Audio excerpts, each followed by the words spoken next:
Tuhan bersamamu dan bersama rohmu. Inilah Injil suci menurut Yohanes. Dimuliakanlah Tuhan. Ada seorang yang sedang sakit, namanya Lazarus. Ia tinggal di Betania, desa tempat tinggal Maria dan saudaranya Marta. Maria adalah perempuan yang pernah meminyaki kaki Tuhan dengan minyak mur dan menyekanya dengan rambutnya. Lazarus yang sakit itu adalah saudaranya. Kedua perempuan itu pun mengirim kabar kepada Yesus. Tuhan, dia yang engkau kasih sakit. Mendengar kabar itu, Yesus berkata, penyakit itu tidak akan membawa kematian, tetapi akan menyatakan kemuliaan Allah, sebab melalui penyakit itu, Putra Allah akan dimuliakan. Yesus memang mengasihi Marta dan saudaranya serta Lazarus. Namun setelah didengarnya bahwa Lazarus sakit, ia sengaja tinggal 2 hari lagi di tempat ia berada. Tapi sesudah itu, ia berkata kepada murid-muridnya, mari kita kembali lagi ke Yudea. Murid-murid itu berkata kepadanya, Rabi, baru-baru ini orang-orang Yahudi mencoba melempari engkau. Masihkah engkau mau kembali ke sana? Jawab Yesus, bukankah ada 12 jam dalam satu hari?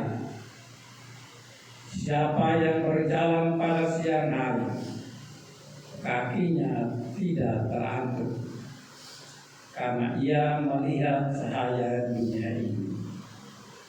Tetapi jika seorang berjalan pada malam hari, kakinya terantuk, karena tidak ada cahaya di dalam dirinya. Demikianlah perkataannya.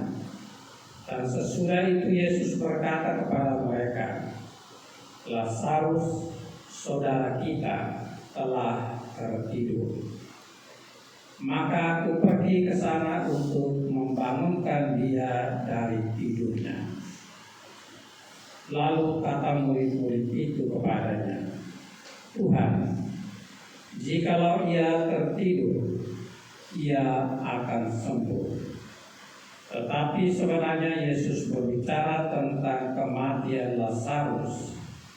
Sedangkan sangka mereka Yesus berkata tentang tertidur dalam arti biasa. Karena itu Yesus berkata dengan terus terang, Lazarus sudah mati. Tetapi aku bersukacita, aku tidak hadir pada waktu itu, sebab demikian lebih baik bagimu, supaya kamu dapat belajar percaya. Marilah sekarang kita pergi kepadanya. Lalu Thomas yang disebut Didimus berkata kepada teman-temannya, yaitu murid-murid yang lain, marilah kita pergi juga untuk mati bersama-sama dengan dia. Ketika Yesus tiba di Betania, didapatinya Lazarus telah 4 hari terbaring di dalam kubur. Betania terletak dekat Yerusalem, kira-kira 3 kilometer jauhnya. Di situ banyak orang Yahudi telah datang untuk menghibur Marta dan Maria karena kematian saudaranya. Ketika Marta mendengar bahwa Yesus datang, ia pergi menemui dia. Tetapi Maria tinggal di rumah. Maka kata Marta kepada Yesus, "Tuhan, sekiranya Engkau ada di sini, saudaraku pasti tidak mati. Tetapi sekarang pun aku tahu bahwa Allah akan memberikan kepadamu segala sesuatu yang Engkau minta kepadanya." Kata Yesus kepada Marta, "Saudaramu akan bangkit." Kata Marta kepadanya, "Aku tahu bahwa ia akan bangkit pada waktu orang-orang bangkit pada akhir zaman." Jawab Yesus, "Akulah kebangkitan dan hidup. Siapa saja yang percaya kepadaku, ia akan hidup walaupun sudah mati. Dan setiap orang yang hidup dan yang percaya kepadaku tidak akan mati selama-lamanya. Percayakah engkau akan hal ini?" Jawab Marta, "Ya Tuhan, aku percaya bahwa Engkaulah Mesias, Putra Allah, yang akan datang ke dalam dunia." Sesudah berkata demikian, Marta pergi memanggil saudaranya Maria dan berbisik kepadanya, "Guru ada di sana dan ia memanggil engkau." Mendengar itu, Maria segera bangkit lalu pergi mendapatkan Yesus. Tetapi waktu itu Yesus belum sampai di desa itu. Ia masih berada di tempat Marta menjumpai dia. Ketika orang-orang Yahudi yang bersama-sama Maria di rumah itu untuk menghiburnya melihat Maria segera bangkit dan pergi keluar, mereka mengikutinya karena mereka menyangka bahwa dia pergi ke kubur untuk meratap di situ. Setibanya Maria di tempat Yesus berada dan melihat dia, sujudlah Maria di depan kaki Yesus dan berkata kepadanya, "Tuhan, sekiranya Engkau ada di sini, saudaraku pasti tidak mati." Ketika Yesus melihat Maria menangis dan juga orang-orang Yahudi yang datang bersama-sama dia, maka sedihlah hatinya. Ia sangat terharu dan berkata, "Di manakah dia kamu baringkan?" Jawab mereka, "Tuhan, marilah dan lihatlah." Maka menangislah Yesus. Kata orang-orang Yahudi, "Lihatlah, ia sungguh mengasihi dia." Tetapi beberapa orang di antaranya berkata, "Ia yang memelekkan mata orang buta, tidak sanggupkah ia bertindak sehingga orang ini tidak mati?" Yesus sekali lagi sangat terharu lalu pergi ke kubur itu. Kubur itu adalah sebuah gua yang ditutup dengan batu. Kata Yesus, "Angkatlah batu itu." Marta, saudara orang yang meninggal itu, berkata kepada Yesus, "Tuhan, ia sudah berbau sebab sudah 4 hari ia mati."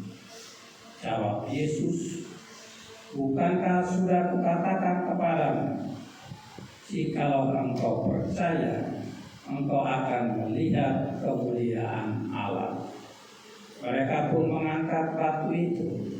Lalu Yesus menghadap ke atas dan berkata, "Bapa, aku mengucap syukur kepadamu karena Engkau telah mendengarkan aku.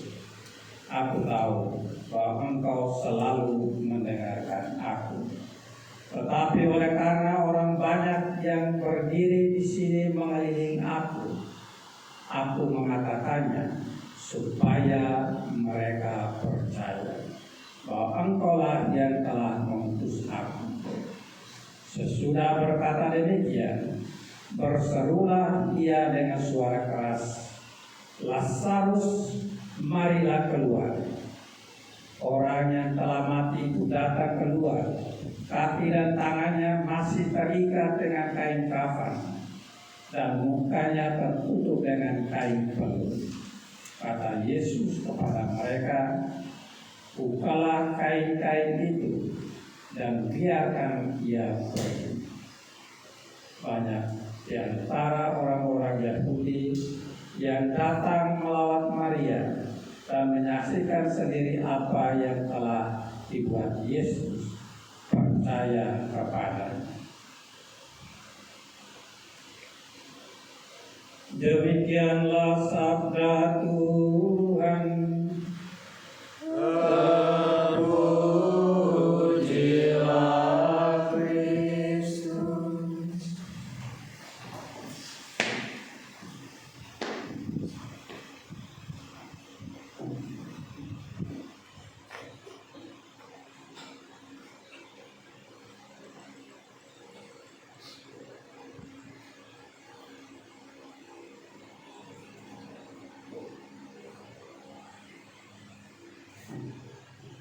Bapak Ibu, saudara-saudari, umat beriman yang terkasih,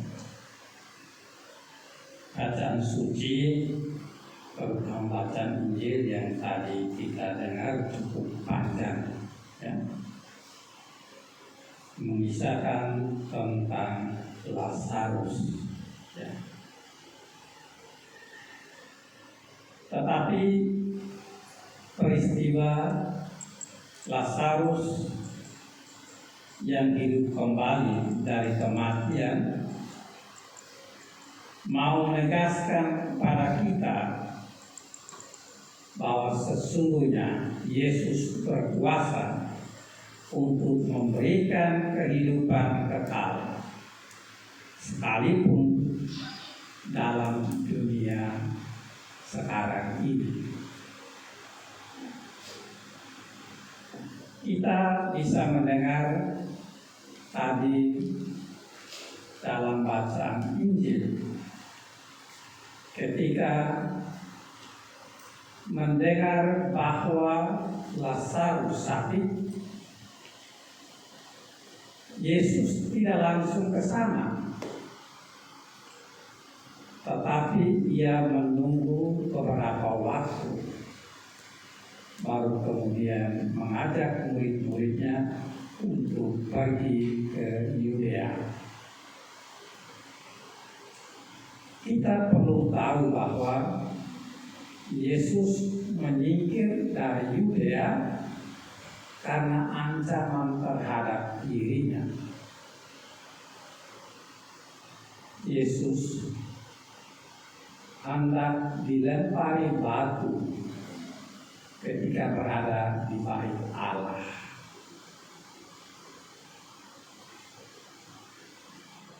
Yang menarik bahwa sakitnya Lazarus tidak akan membawa kematian, tetapi akan menyatakan kemuliaan Allah.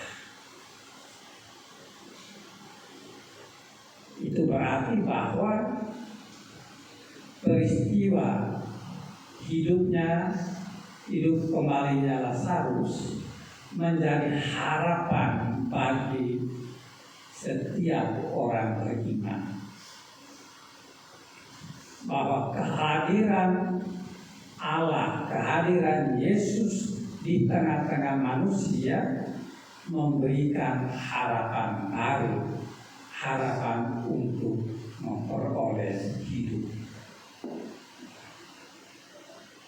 Dan ini kemudian menyata dalam dialog antara Yesus dan Marta, dan juga antara Yesus dan Maria. Marta mengatakan, sekiranya engkau ada di sini, saudaraku pasti tidak akan mati. Tapi Yesus menegaskan bahwa saudaramu akan hidup. Di sini perlahan-lahan Yesus mengajak Marta dan juga para pendengar untuk belajar percaya bahwa Yesuslah cahaya dunia, bahwa Yesuslah kehidupan dan kebangkitan itu sendiri. Barang siapa percaya kepadanya, ia akan hidup walaupun ia sudah mati. Hal yang sama juga disampaikan oleh Maria kepada Yesus. Seandainya engkau ada di sini, saudaraku pasti tidak akan mati. Dan Yesus menegaskan hal yang sama, saudaramu akan hidup. Kehadiran Yesus di tengah-tengah dunia, di tengah-tengah manusia, membawa harapan baru, karena dialah sumber kehidupan itu. Kita juga bisa mendengar tadi bahwa ada keraguan ya dalam diri Marta, seakan-akan kurang percaya atau belum begitu matang imannya, sehingga ketika Yesus meminta supaya batu bentuk makam diangkat, Marta mengatakan, Tuhan, dia sudah berbau karena sudah 4 hari meninggal. Tapi kemudian Yesus menegaskan, bukankah telah kukatakan kepadamu, jika engkau percaya, engkau akan melihat kemuliaan Allah. Dan di sini kita bisa melihat bahwa sakit dan kematian Lazarus membawa suatu harapan baru, yaitu kehidupan. Karena dalam Yesus ada hidup. Bapak Ibu saudara-saudari umat Kristen yang terkasih, tentu tidak mudah untuk menghadapi atau memahami peristiwa ini. Tetapi Yesus mengajak kita untuk belajar percaya. Dalam banyak pengalaman hidup saya, kadang Tuhan berkarya, kita tidak mampu untuk memahaminya, kita tidak mampu untuk mengerti.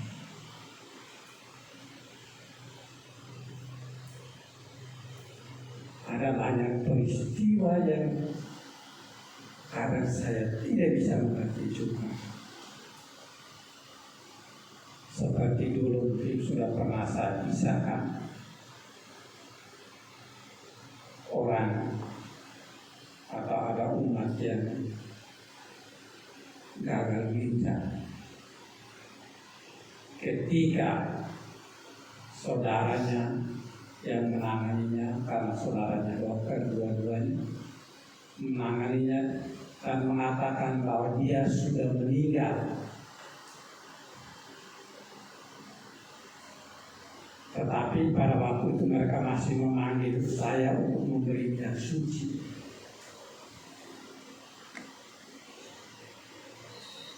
Ketika saya selesai memberi minyak suci, tapi sementara saya memberi minyak suci, mereka berbisik kepada telinganya, kalau kamu mau pergi saja, nanti anak-anak kami yang akan tanggung. Coba bayangkan. Tetapi ketika selesai memberi minyak suci, mereka melihat, lalu mereka mengatakan kepada saya, Romo, terima kasih karena dia respon. Lalu saya hanya mengatakan satu hal, dia respon berarti dia baik. Dan benar, dia hidup kembali. Kalaupun dia bertahan selama 3 tahun, kemudian dia meninggal untuk selamanya. Di sini kita diajak untuk belajar percaya, sehingga hal yang tidak mungkin menjadi mungkin. Tapi tetap tidak mudah karena dalam diri manusia seringkali ada keraguan, ada kebimbangan. Kadang ya peristiwa-peristiwa yang terjadi ya melalui ya uluran tangan saya lebih bisa mengerti. Tapi itulah karya Tuhan. Atau yang sudah pernah saya katakan ada ya ibu yang memiliki sakit perdarahan, setelah saya mendengar kisahnya, saya digerakkan untuk menumpangkan tangan. Dan setelah itu ya, dia memperoleh kesembuhan dan kemudian berikan karunia anak lagi.